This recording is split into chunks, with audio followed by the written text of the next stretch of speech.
Welcome to our YouTube tutorial on how to reset chat settings to default in Telegram. If you're experiencing issues with your Telegram app and want to start fresh, follow these simple steps. First, go to your phone's settings. Look for the Apps or Application Manager option.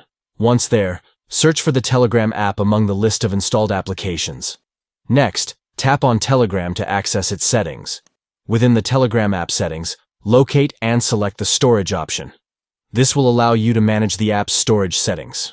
Now, to reset the chat settings to default, tap on Clear Data. Confirm the action when prompted. This will erase all the data associated with the Telegram app, including chat settings, returning it to its original state. And there you have it. By following these steps, you can easily reset your Telegram app's chat settings to default. Remember, this process will remove all chat data, so make sure to back up any important information before proceeding.